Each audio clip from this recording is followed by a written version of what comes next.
반갑습니다. 목사님 말씀하신 것처럼 몇 년 전에 제가 한번 왔었습니다. 저는 이번 연합 집회를 우리 상암제일교회에서 제일장로교회에서 하는 줄 알았어요. 그래서 그렇지 않았으면 안 왔을 텐데. 제가 감기에 자꾸 안 가려고 그러거든요. 하여간 하나님의 뜻이라고 생각합니다. 저는 설교하는 목사인데 제 마음으로 양심적으로 설교를 할 때마다 그 설교를 듣는 교인들에 대한 하나님의 마음을 느끼려고 했습니다. 그게 설교하는 사람의 마음이라고 생각해요. 그래서 잘못하면 내 말을 할 수도 있고 내 마음을 전할 수도 있는데 하나님이 어떤 마음을 가지고 계실까를 이렇게 나름대로 생각하고 그 말을 전하려고 합니다. 그런데 그게 전된 때때로 불편할 때가 있어요. 저는 이 말을 하고 싶은데 하나님은 이 말을 하게 하실 때가 있어요. 근데 그 말을 하면 나는 곤란해지는 때가 있어요. 그럴 때 어떻게 해야 될까요? 곤란을 당해야 할까요? 그냥 넘어가야 할까요?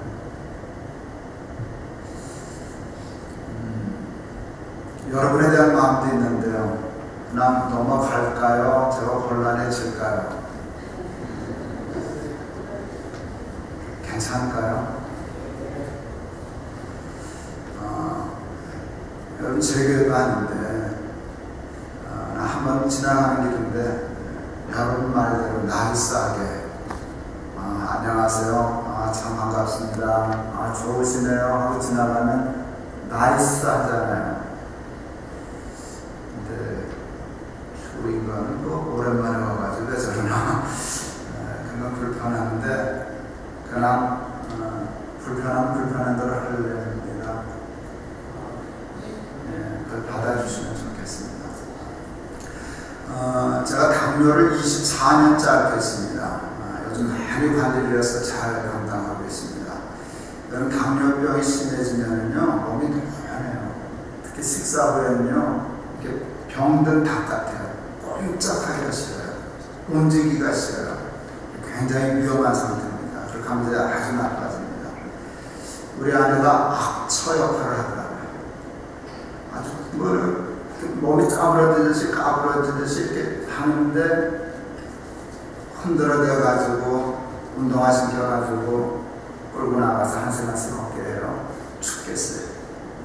그런데 그 덕분에 살았어요.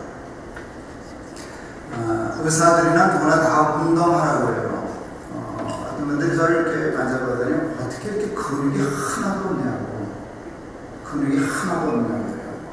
근육이 하나도 없으니까 당뇨병 환자라겠죠. 예.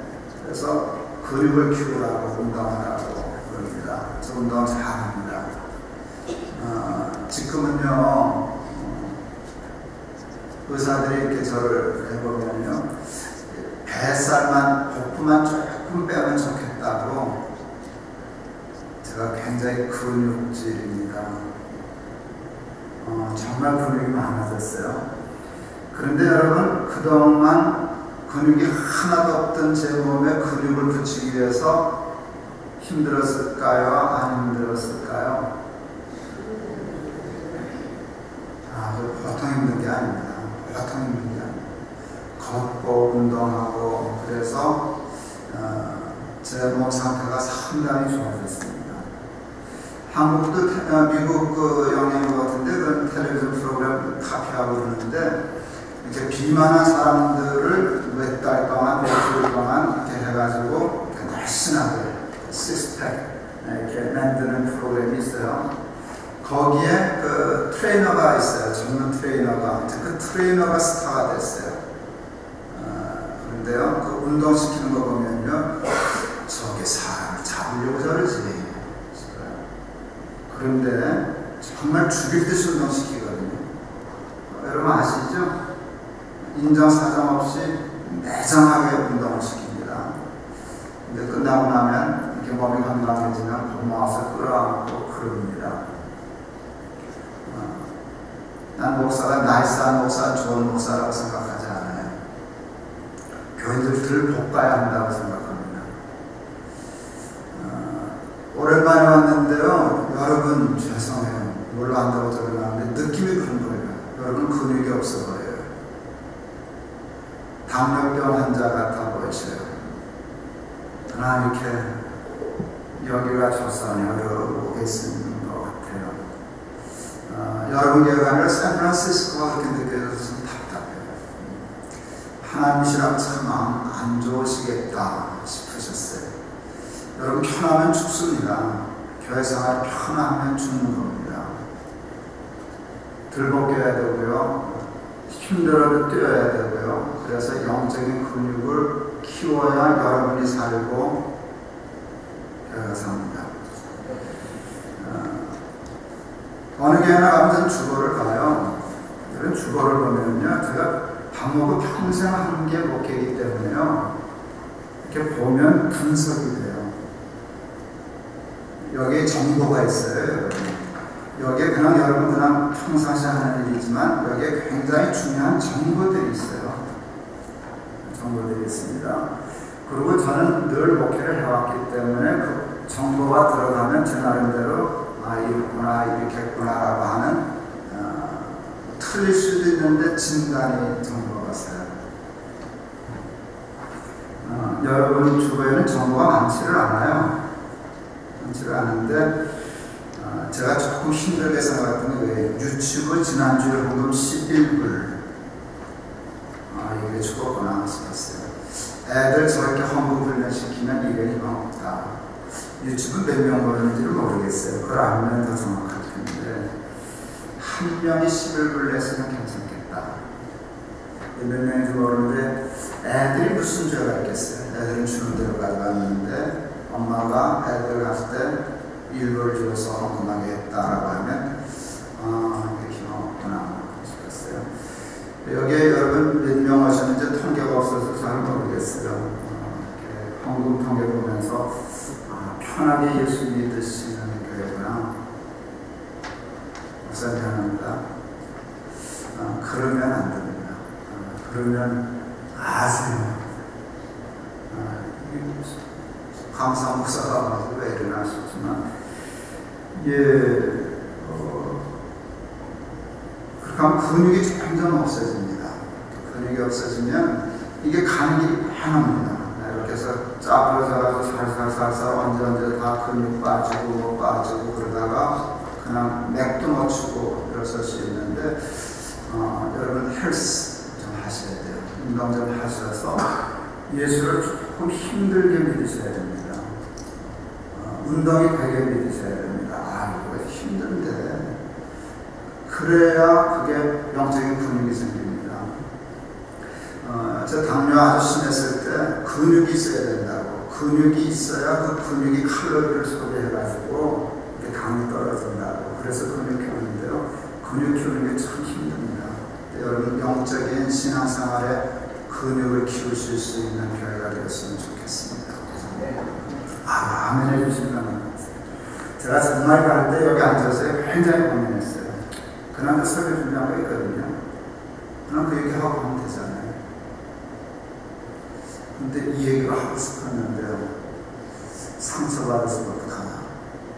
괜히 약효도 없이 흠집만 내고 가면 어떡하나. 그래도 아멘을 해주시니까 고맙습니다.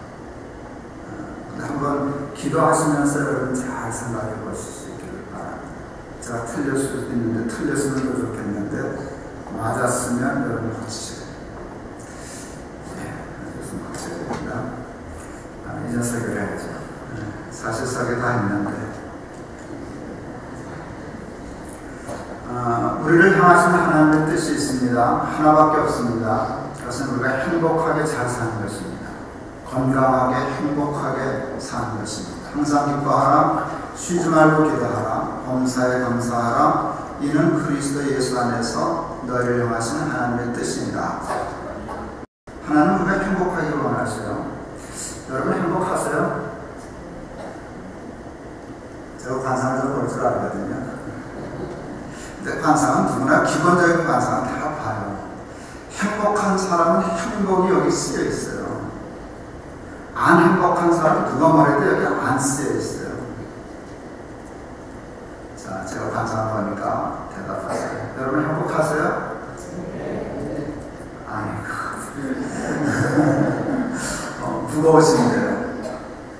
거두어진대요. 근데 여러분만 그런 게 아니라 정말 지나가는 사람 하면 쭉 여러분이 관상을 보세요. 아, 저 사람은 참 밝다, 행복한가 보다, 참 기쁜가 보다 라고 씩 나 기뻐, 나 행복해, 나 좋아 죽겠어, 이런 얼굴을 하루에 몇이나 보실 수 있을까요? 여러분, 이렇게 설교하는 저는 뭐 좀 다를 것 같아요. 마찬가지예요.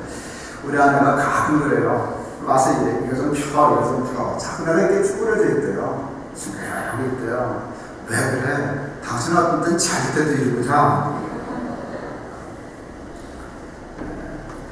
그러니까 저는 낫다는 얘기가 아니라 사람, 이게 행복하다는 게 얼마나 힘든 겁니다. 그런데 하나님이 저와 여러분이 행복하게 살기를 원하셔요. 행복하기를 원하셔요. 사람은 행복하게 잘 살려고 노력하는데 정작 언제 행복한지를 깊이 생각을 안 해요. 언제 행복할까요? 행복해지는 길이 있어요. 그 중에 하나가 여러분 뭔지 아세요? 감사예요.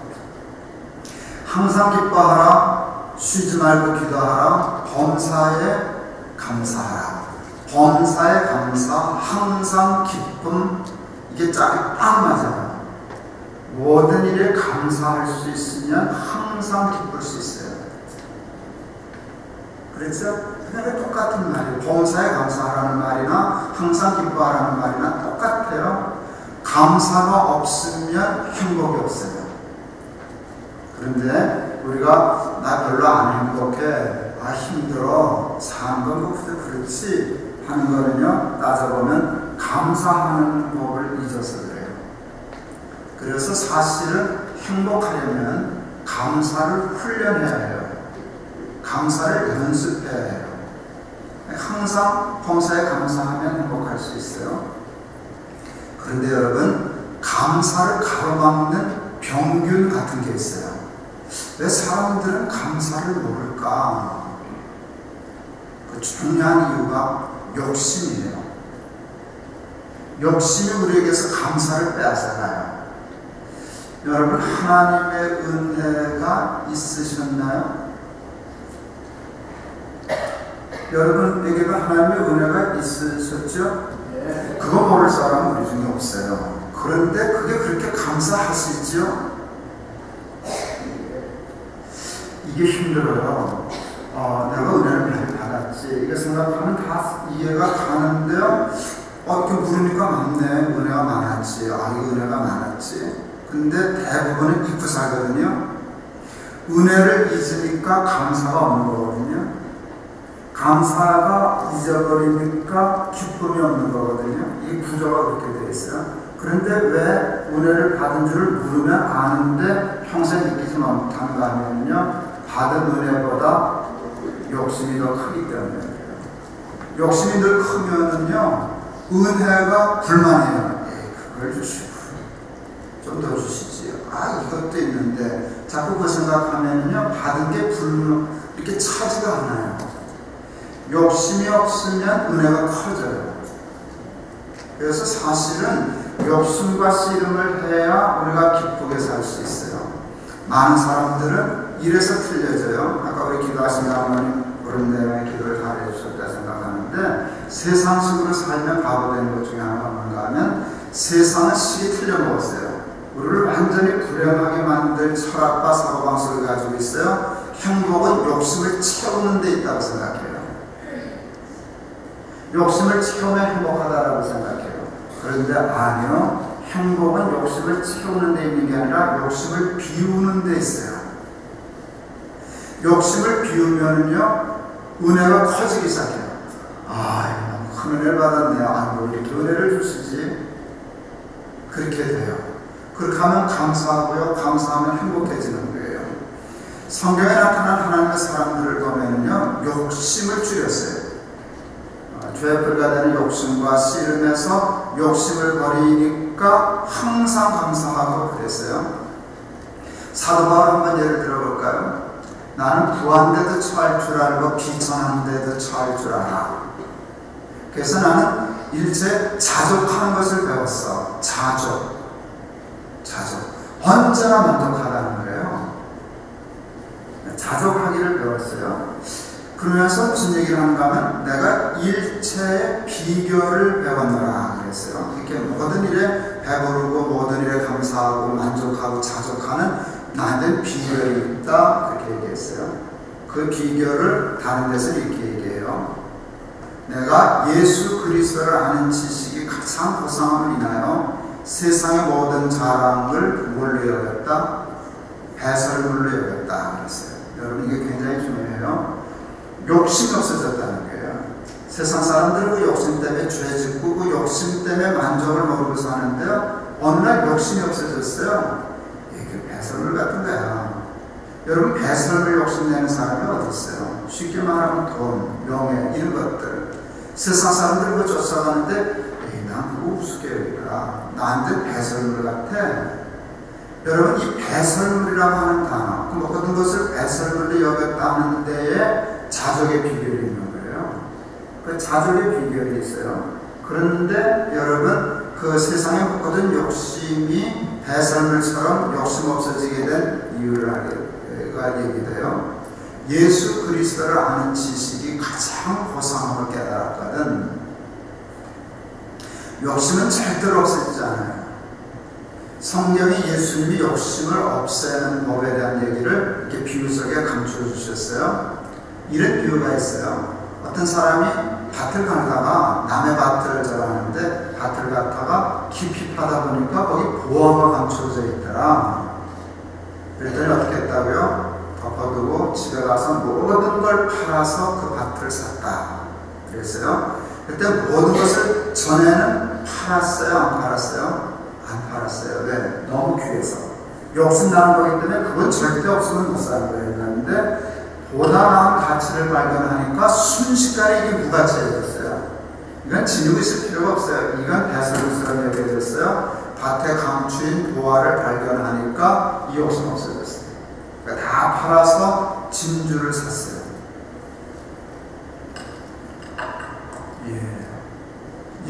바울에게는 예수 그리스도가 그와 같은 밭에 감추어진 진주와 같았어요. 그걸 발견하니까 세상에 대한 욕심이 순식간에 없어졌어요. 욕심이 없어지니까 모든 일에 감사해요. 있으면 좋죠. 없으면 상관없어요. 늘 감사 안 해요. 그러니까 항상 기뻐할 수 있게 되었죠. 아들만 셋을 길렀습니다. 막내가 2달 지나니까 말을 배우기 시작해요. 우리 막내가 말을 배운 순서가 독특합니다. 1번 엄마, 2번 아빠, 3번 100원. 100원 달라는 말을 이렇게 빨리 배워요. 애들이 형들이 100원 하면 달라는 놈 먼저 3명을 다 주죠. 머트머로 100원짜리 하나 주고 형들이 슈퍼마켓 뛰면 같이 뛰어요. 형이 돈 내면 자기도 내요. 껌 집으면 껌 집어요. 사탕 집으면 사탕 집어요. 그러다가 100원의 가치를 배웠어요. 이거 100원 되게 좋은 거네. 이것만 갖다 주면 사탕도 가져오고 가치를 배우니까 욕심이 생겼어요. 욕심이 생기니까 그것을 얻으려고 말을 배워요. 100원, 100원, 엄마 100원, 아빠 100원, 엄마 아빠 100원 이렇게 됐어요. 만날 신방 가는데 제 길을 막아요. 아빠 100원 통행세 내라는 거죠. 100원 주고 가려고 주머니 뒤졌더니 100원짜리가 없었어요. 500원짜리가 나와서 이게 수지 맞았다 하고 줬어요. 문제가 생겼어요. 돈을 500원짜리 여기다 놓고 돈 한 번 보고 나 한 번 보고 돈 한 번 보고 나 한 번 보고 돈 같기도 하고 아닌 것 같기도 하고 내가 그거 보고 웃었어요. 웃는 바람에 이놈이 오해했어요. 아빠가 돈 안 가지고 장난친다. 500원짜리 내가 던졌어요. 100원 달라는 놈한테 500원 줬는데 500원짜리 내가 가지고 100원 달라니까 할 말이 없었어요. 우리 큰아이가 오더니 뭐 불러가나 500원짜리 뭐 달라나 100원 정황을 알아채고 답답하니까 길길이 뛰는 거야. 야 정렬아 그 100원짜리 5개다 500원이다 암만 얘기해도 못 알아듣죠. 100원 이렇게 2살짜리가 그러니까 예쁘대요. 지금 그게 애 아버지가 됐네요. 커가지고 지금 몰라도 예쁠까요? 곤란한데 내 새끼도 빚지는 않겠지. 그러나 고민 많이 해야지. 이걸 어느 학교 보내야 되나. 지금은 500원짜리도 우습게 여기에서 문제지만 여러분 100원과 500원을 놓고 둘 중에 하나만 가져라고 하면 무엇을 짓고 무엇을 놓을까요? 500원의 가치를 아는 사람은 500원 때문에 100원을 포기하는 일은 쉬운 일이 아니라 즐거운 일이 된답니다. 그래서 여러분 정말 이 땅에서 행복하게 살려고 하면은요, 예수를 진짜로 잘 믿어가지고요, 그게 밭에 감춘 보화 같은 것을 깨달아가지고요, 세상에 대한 욕심이 컨트롤돼야만 행복해질 수 있는 거예요. 예수님이 니고데모에게 이렇게 말씀하셨어요. 사람이 물과 성령으로 거듭나지 아니하면 하나님 나라를 볼 수 없느니라. 굉장히 중요한 말씀이에요. 성령으로 거듭나면 하나님 나라가 보여요. 하나님 나라가 보이면 어떤 복을 받는지 아세요? 세상의 욕심이 없어져요. 이건 게임이 안 되거든요. 여러분, 우리 막내가 500원의 세계를 볼 줄 모르니까 100원밖에 몰랐어요. 그러니까 500원을 내던지고 100원을 잡으려고 했어요. 하나님 나라를 못 보면요, 교회를 100날 다녀도 하나님 나라를 못 보면 우리의 욕심은 100원, 세상밖에 없어요.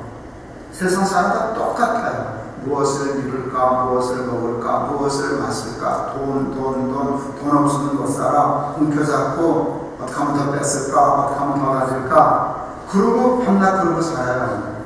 이게 우리를 이렇게 찌그러들게 하는 거예요. 감사할 줄 몰라요. 은혜 그런 거 없어요. 그런데 성령으로 거듭나서 하나님 나라를 보면요, 이거 쉬워요. 있으면 좋지, 없어도 상관없어. 이게 풀려요. 그리고 감사할 수 있게 돼요. 그렇게 되면 여러분 이 땅에 살면서도 하나님 나라의 삶을 살 수 있게 돼요. 성령 받기 쉬울까요? 어려울까요? 성령 받기 쉬울까요? 어려울까요? 사탄은 우리를 속여요. 되게 어려운 거야. 어려울까? 아니요. 성령 받는 건 쉬워요. 이유는요, 하나님이 가장 주시고 싶어 하는 은사와 선물이 성령이기 때문이에요. 마태복음 7장 7절을 보면 구하라, 찾으라, 두드리라 이거 있어요. 그러면 줄게. 이건 하나님의 약속이에요. 뭐든지 구하면 하나님이 주셔요. 그런데 누가복음에 보면 똑같은 말씀이 나와 있어요. 구하라, 찾으라, 두드리라는 말씀이 똑같이 반복되어 있는데 누가복음에는 마태복음에 빠져있는 말 하나가 들어가 있어요. 이게 뭔지 아세요? 구하는 자에게 아버지께서 성령을 선물로 주시지 않겠느냐. 여기에 하나님의 내심, 속셈이 숨어져 있어요. 너 달라면 다 줄게. 먹을 거 달라면 줄게. 입을 것도 달라면 줄게. 아플 때 구하면 고쳐줄게. 이 약속이 다 있는데요, 니놈들은 맨날 그것만 달라고 그러고 성령 달라고는 안 하더라. 성령도 달라고 구하면 줄 텐데. 그게 들어가 있어요. 여러분, 성령의 은사 중에 하나가 방언의 은사예요. 근데 방언이 성령의 은사인데 방언만 성령의 은사는 아니에요. 저는 목사인데 방언을 못해요. 그래도 여러분 저 우습게 보면 안 된다는 거 아시죠? 아니, 목사가 방언도 못해? 그러면 안 돼요. 방언 강조하는 교회는 방언 못하면 개라고 그러대요. 저는 개 같은 목사죠. 아니요, 저 개 같은 목사 아니에요. 여러분, 방언은 은사인데 은사는 모든 사람에게 다 똑같이 주지 않아요. 어떤 사람에게 이 은사, 어떤 사람에게 저 은사. 나는 방언 은사를 못 받았어요. 딴 걸 받았겠죠. 그런데 은사가 대개 보면 사람의 성격과 무관하지 않아요. 하나님 만드신 성격이 있고 그 성격별로 이렇게 유형이 나누어져요. 저는 방언 받기 어려운 유형의 사람이에요. 그래서 제가 방언 받기 좀 어렵다. 그리고 저는 욕심 나면 받겠는데 별로 욕심을 안 내니까 앞으로도 받을 가능성이 별로 없어요. 저희 세 아들놈들이 꼭 저를 닮았어요. 모든 하는 짓이나 성격이나 생각이 저를 닮았어요. 그래서 어느 날 생각했어요. 너도 애비 닮아 방언 받기 좀 어렵겠다. 그랬어요. 근데 우리 큰아들 놈이 방언을 받아갔어요. 고1 때. 겨울 수련회를 갔는데 그 전도사님이 서울대 출신인데요. 신앙이 순복음적이에요. 겨울 수련회를 가서 뭘 어떻게 했는지 모르겠는데 한 놈만 빼고는 다 방언이 터졌어요. 근데 그 한 놈이 누구게요? 제 아들이죠. 우리 아들 한 놈만 빼라고 다 방언이 터졌어요. 그러니까 1차적으로 제가 맞췄어요. 너는 애비 닮아서 방언밖에 어려워. 제가 맞았어요. 그런데 우리 아들 놈은 남 받는 거 못 받으면 못 견디는 애예요. 이게 다른 애들 다 방언 터지는데 자기 방언 안 되니까 애들 말로 쪽팔렸어요.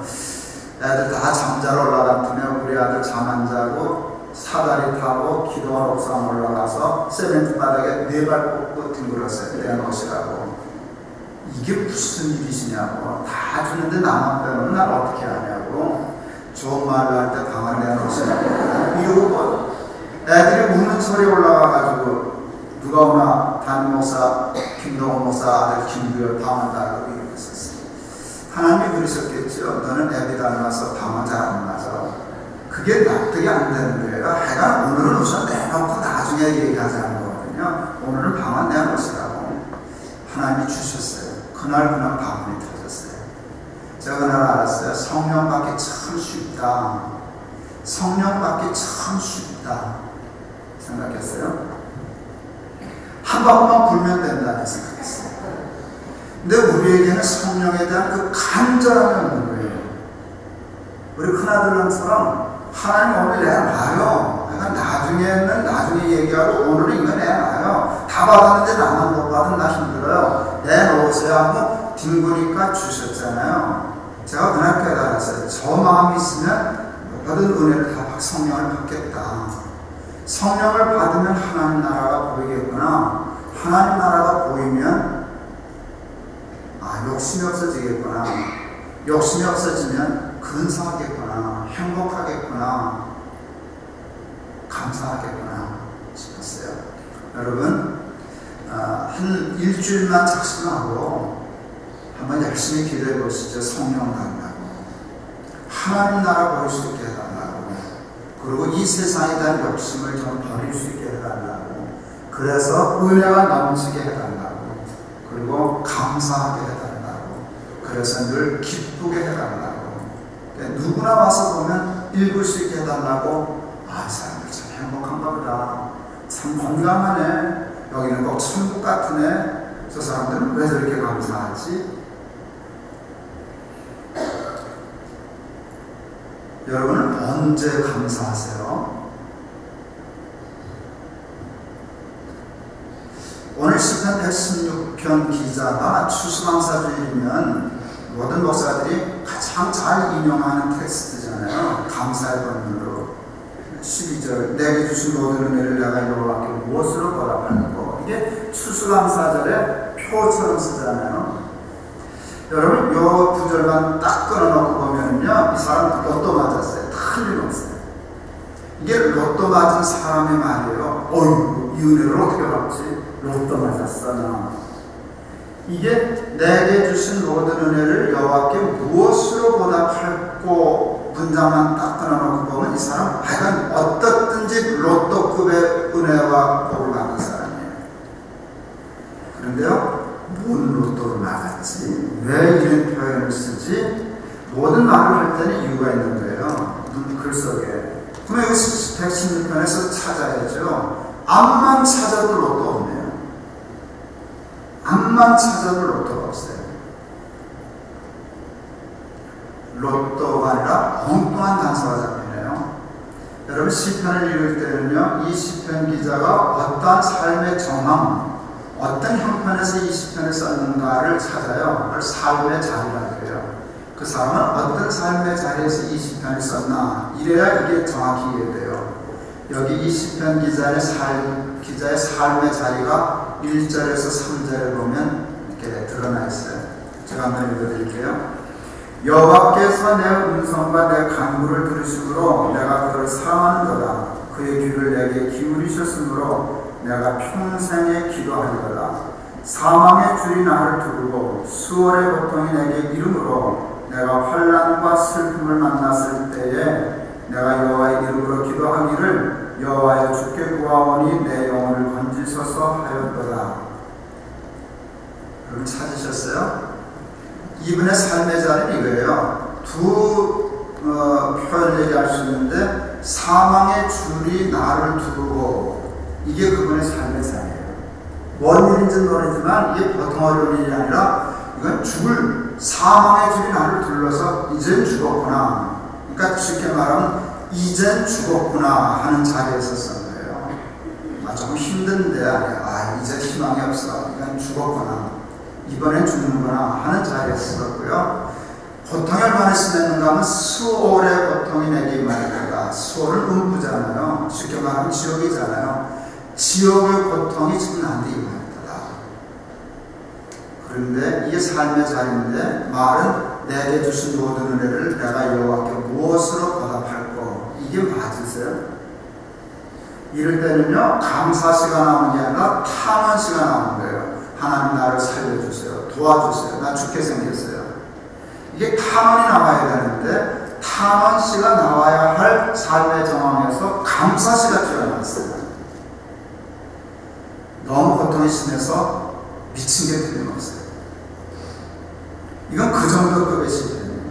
너무 고통이 심해서 완전히 돌았어요. 여러분 고통이 심할 때 사람들이 거기서 벗어나는 방법 중에 하나가 미치는 거예요.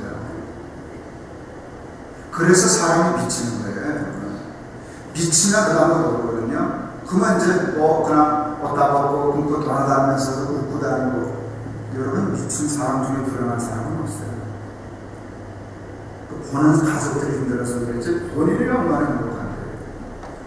그게 정신줄을 놓는 거예요. 너무 힘들어서 이래야만 내가 살겠구나 싶어서 정신줄을 놓는 거거든요. 이 시대에 꼭 그 상황이에요. 너무 힘들어서 정신줄을 놨구나. 어떻게 수월의 고통이 임하고 사망의 줄이 임했는데 내게 주신 모든 은혜를 내가 여호와께 무엇으로 보답할꼬. 이 말이 나오겠어요? 그런데 이게 미친 게 아니에요. 굉장히 중요한 단서가 있어요. 그게 13절이에요. 내가 구원의 잔을 들고 여호와의 이름을 부르며 여호와의 모든 백성 앞에서 나는 나의 소원을 여호와께 갚으리로다. 구원의 잔이라는 게 힌트예요. 여러분 이 시편 116편 기자에게는 구원의 확신이 있었어요. 이게 신앙의 가장 핵심이거든요. 나는 구원받았다. 나는 구원받았다. 여러분 신앙의 가장 큰 축복은 구원이에요. 예수 그리스도께서 우리를 살리시기 위하여 구원하시기 위하여 십자가에 달려 돌아가심으로 우리를 구원하셨다는 것이에요. 여러분 그걸 믿으시나요? 여러분 구원 받으셨나요? 여러분을 구원하시기 위하여 하나님이 치르신 값이 십자가라는 것을 믿으시죠? 여러분 구원 받았다는 뜻이 뭔지 아세요? 저는 운동을 좋아했어요. 탁구 잘 쳤고요. 야구 잘했어요. 물론 아마추어니까 그렇긴 하지만 제 앞에 타자 나가면 다 들어왔어요. 내 앞에 타자 나가면 다 들어왔다니까요. 근데 조금만 뻥이고요. 진짜 거의 진짜예요. 제가 야구 참 잘했어요. 야구를 잘하니까 좋아하지 않겠어요? 그런데 박찬호 선수가 메이저리그에 투수가 되었어요. 이건 야구 좋아하는 사람에게는요, 이게 상상이 안 나는 게. 어떻게 한국 사람이 메이저리그에 들어가? 그것도 투수. 그런데 승리 투수가 되는 거예요. 이건 정말 환상이죠, 환상. 박찬호 선수가 5승과 올린 게임을 우리 아이들이 녹화 테이프를 떴어요. 그거 보고 싶어도 참 보기 어려워요. 시차가 다르기 때문에 그 게임을 보면 그 다음날 일을 못하니까. 그걸 알고 우리 아이들이 박찬호가 5승째 올린 게임을 녹화해서 날 줬어요. 아빠 한번 보세요. 제가 맨날 시간 잡아가지고 퍼즐로 앉아서 그거 보기 시작했어요. 박찬호가 이긴 게임이에요. 승리 투수 5승째 올린 게임이에요. 1회전에 컨디션 나빴어요.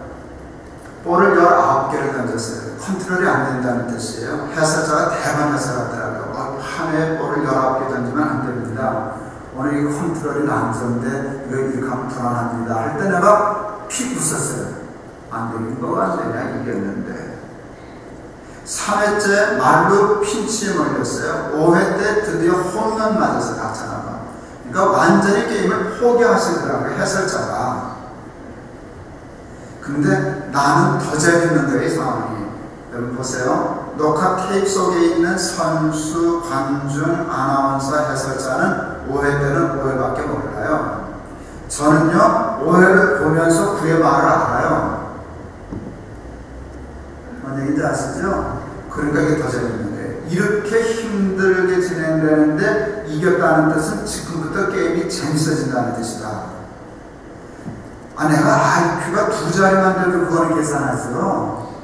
그러니까 재밌으니까 더 바짝 뜨는 거예요. 그때 제가 만일 그 아나운서처럼 결과를 알면서도 그 낙심이 돼가지고 텔레비전을 껐다. 나 오늘 병원에 가야죠. 그건 불가능한 거예요.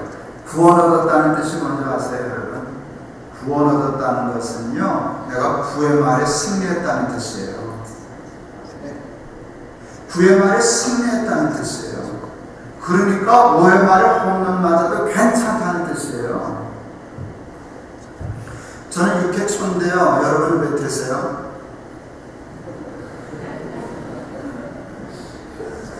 6회 초도 홈런 맞으면 사실 배가 어려워요. 그래도 저는 지금 홈런 맞지는 않았지만 저는 홈런 맞아도 내 인생 포기 안 해요. 왜? 나는 구원 얻었거든요. 여러분 십자가는 엄청난 대가에 사탄이 끽소리를 못하게 만드는 거거든요. 여러분 공짜로 얻은 게 아니에요. 값을 치렀어요. 구원의 값을 치렀는데 웬만하면 사탄이 시비 걸까봐 하나님이 당신의 생명으로 값을 치르셨어요. 끽소리를 할 수 없어요. 그리고 그 십자가에는요 하나님의 의지가 있어요. 너 죽는 걸 나 못 봐. 난 무슨 대가를 치러도 넌 살릴 거야. 이게 십자가가 하나님의 의지예요. 난 너 죽는 걸 못 봐. 난 내가 무슨 수를 써도 살려낼 거야. 그게 십자가거든요. 여러분, 나 같은 게 그런 뜻을 가지면 뜻은 갸륵하지만 믿으면 안 돼요. 내가 무슨 힘이 있어서 여러분을 원하겠어요? 마음만 받겠습니다. 그러면 되죠, 여러분. 그렇죠? 김 목사 고맙네. 마음만 받을게. 근데 당신 능력 없잖아. 자기 문제도 잘 해결 못하면서 내 문제를 어떻게 해결한다고. 마음 고맙다. 여기까지 될 수 있지만 예수님은 마음이 아니잖아요. 능력이시잖아요. 천지를 창조하신 전능하신 하나님이 십자가를 걸고 넌 꼭 내가 살려. 절대로 포기 안 해. 그랬는데 쥐가 자기를 포기하면 그건 미친 분이시죠. 그건 믿음이 없는 거죠. 그건 구원의 확신이 없는 거죠. 이 시편 116편 기자는요, 수월의 고통이 임하고 사망의 줄 둘렀는데 그게 믿어지는 거예요. 여러분, 믿어지는 거예요. 믿어지니까 그 다음에 내가 이것 때문에 죽지는 않겠구나. 그래, 맞아. 전에도 내가 기도하니까 들어주셨어. 이번에도 기도하면 살려주실 거야. 그게 믿어지니까 사실은 감사는 그게 된다며 해야 되는데요. 믿어지니까 그게 그냥 땡겨졌어요. 그러니까 그 감사가 지금 벅차는 거예요. 아직 줄에 묶여있는데, 아직 고통이 있는데 그 고통을 이길 감사가 벅찬 거예요. 그러니까 더 감사한 거예요. 하나님 나한테 이런 믿음을 주시냐, 어떻게 이 마음을 주시냐. 여호와께서 내게 주신 모든 은혜 중에 최고가 뭔지 아세요? 구원의 확신이에요. 나를 구원해 주시는 이걸 내가 무엇으로 보답하지? 그래서 나만이 내가 구원의 잔을 들고 있어요. 제가 높은 뜻 숭의교회를 목회하고 있었는데요. 짧은 시간에 다 얘기 못해요. 2008년 학교 강당을 빌려서 예배를 드리게 되는데 느닷없이 학교가 교회 예배당을 비워달라고 그랬어요. 여러분, 그때 저희 교회 출석이 좀 많았어요. 한 5,000명 출석할 때였어요. 5,000명 데리고 나갈 데가 없었어요. 앞이 깜깜했어요. 제가 뉴저지에서 안식년 할 때, 여러분 안식년 할 때 그 근무를 받았어요. 점심 먹으려고 일단 서재에서 아래층으로 내려가려고 하다가 그거 받았어요. 앞이 깜깜했어요. 여러분, 그럴 때 밥 먹을 수 있어요? 없어요? 여러분은 드셔요? 그때 밥을 어떻게 먹어요? 근데 제가 참 웃기는 데가 있어요. 그때 기도가 이렇게 나왔어요. 하나님, 정말 이렇게 얘기했어요. 하나님 쪽팔려요. 밥 먹게 해주세요. 그랬어요. 내가 교인들한테 믿음을 가지고 늘 평안을 살게 했는데 난 지금 평안이 없거든요. 5,000명 교인들을 지금 어디 나가냐? 평안을 순식간에 잃어버렸어요. 그러니까 밥을 못 먹게 생겼어요. 이게 너무 자존심 상하는 거예요. 내가 목사인데 하나님 나 밥 먹게 해주세요. 쪽팔려요. 그럼 내가 가서 밥 먹었어요. 먹으니까 이게 또 체할 것 같으네요. 또 화딱지 났어요. 두 번째 기도 간단해요. 안 체하게 해주세요. 그리고 기도해서 하나님 도와주세요. 하나님 도와주세요. 참 내가 생각해도 재밌어요. 갑자기 이거 내가 덤태기 쓴다. 이거 내가 덤태기 쓰는 것 같아. 그런 느낌이 들어서 갑자기 기도를 바꿨어요. 여러분. 하나님 도와주실 거 없어요. 그러고 기도했어요. 30분 만에 제가 조금 도와드릴게요. 그랬어요. 여러분 이게 뭔 말인지 좀 되게 눈치 못 채고 있어요. 도와주실 거 없어요. 제가 좀 도와드릴게요. 그랬어요. 그게 무슨 소리인 줄 아세요? 저희 교회 모토, 어떤 목표, 그 주제는 하나밖에 없어요. 하나님이 주인이 되시는 교회. 높은 뜻 순위교회의 주인은 하나님이시라는 거예요. 이거 하나 붙잡고 목회를 하거든요. 내가 생각하니까 이게 예배당 쫓겨나가게 됐을 때 고민은 주인이 해야 돼요? 하인이 해야 돼요? 그 고민한다는 건 지가 주인이라는 뜻이거든요. 이거 내가 괜히 주인도 아니고 괜히 쓸데없는 거 덤태기 쓰네? 그건 주인으로 하라 그러지 뭐. 제가 조금 도와드릴게요. 고민하세요. 그랬어요. 장난 같잖아요. 근데 저는 그 생각하고서 여러분 잘못 믿으실 거예요. 그 이후로 한 번도 걱정이 되지 않았어요. 그럼 믿기 정말 어려웠어요. 근데 저 가까이 지냈던 아내나 그 안승연한테 살던 그 집은 제 말 증인 설 수 있어요. 한 번도 걱정이 안 됐어요. 그래서 사람들이 그랬어요. 김 목사는 믿음이 좋은 거야. 철이 없는 거야. 그랬어요. 내가 왜 철이 없어? 내가 그랬지. 정말 믿어지니까요. 걱정이 안 되대요. 그래서 제가 와서 설교할 때 그랬어요. 주인끼리 잘 보라 그러십시다. 학교 주인은 이사장이고 우리 교회 주인은 하나님이니까 주인끼리 해결하라 그러시면 우리가 뭐 하냐고.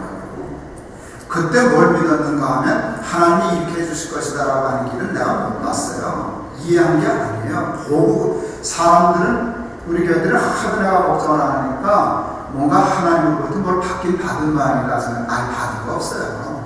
저도 똑같이 무엇을 해야 하는지, 어디로 가야 하는지, 어떻게 해야 하는지를 갈 바를 모르는 상황인데, 근데 이것만 믿어지는 거예요. 구의 말은 내가 이겼어. 끝은 완벽하게 승리를 이겼어. 이게 그냥 믿어지는 거예요. 근데 그러면 정말 걱정 안 돼요. 그리고 여러분 결론을 얘기하면요. 제 믿음대로 되었어요. 그 끝이요. 이보다 더 좋을 수는 없다로 났어요. 사람의 지혜와 능력으로 할 수 있는 결론이 아니에요. 저희는 학교에서 나옴으로 훨씬 더 교회가 좋아졌어요. 비교도 안 되게 좋아졌어요. 그거 다 설명할 시간은 없어요. 근데 그런 일들을 경험하게 되니까요. 구원의 하나님을 믿게 되니까요. 이 세상 일에 일희일비하게 되지 않더라고요. 좋으면 좋으네. 나쁘면 좀 버티지 뭐. 아직 이렇게 쳤는데. 구의 말은 내가 이겼는데. 여러분 그러면요 흔들리지 않는데요. 이거 무서운 거예요. 그러면 세상이 감당을 못해요. 사탄도 감당을 못해요. 그리고 사니까 사망의 줄이 두르고 음부의 수월의 고통이 임했는데도 불안하지 않으니까. 그때 정말 시편 2,000편 느끼는 거거든요. 여호와는 나의 목자시니 내게 부족함이 없으리로다. 그가 나를 푸른 초장에 누이시고 쉴 만한 물가로 인도하시는도다. 그게 그냥 그게 그냥 편안할 때 그게 되는 게 아니라 수월의 고통이 임하고 사망의 줄이 두른 나한테 그 상황인데 그때 평안하니까 이게 기가 막히잖아요. 이걸 공부를 얼마 하면 뭐 얻을 수 있어요? 박사 몇 개 따면 할 수 있어요? 돈 얼마나? 이건 돈 갖고 해결할 수 있는 문제가 아니잖아요. 공부를 해결할 수 있는 게 아니잖아요. 나 같은 게 뭐라고 예수 믿게 하셔서 그 조금만 겨져서 나는 믿음이지만 정말 믿어져서 이 일 속에서 내가 평안한가? 그러면은 감사하죠. 감사하면 행복하죠. 여러분 그런 삶을 사실 수 있기를 바랍니다. 그래서요 성령을 사모하시고요. 그래서 구원의 확신을 가지시고요. 구원의 소망을 가지고 세상에 묶이지 마시고요. 사탄이 겁줄 때 있어요. 사망의 줄을 묶을 때 있어요. 묶어라. 지금 오해지 마. 구해말은 내가 이겼다. 너가 하지 않냐. 내가 구해말에 이들 많이 하는데 네가 묶는다고 내가 죽냐. 내가 그러면 벌벌 떨겠냐. 심심하면 묶어라. 할 일 없으면 은배 고통을 해봐라. 난 그런 받았어. 구원의 하나님을 위하여 내가 감사합니다. 그리고 이 은혜를 무엇으로 보답하지? 하고 하나님 정말 넘치는 마음으로 감사한 마음으로 하나님께 드리고 봉사하고 살면 죽어서도 천당 살고 여기서도 천당 살지 않겠습니까? 그래서 오늘 제목이 뭐예요? 언제나 잘 사는 사람. 그러면 언제나 잘 살아요. 어디서나 잘 살아요. 묶여도 살고 풀려도 살고 구해도 살고 귀찮아도 살고 범사에 감사하고 그렇게 살 수 있는 저와 여러분 다 될 수 있기를 주의 이름으로 축원합니다. 기도하시겠습니다.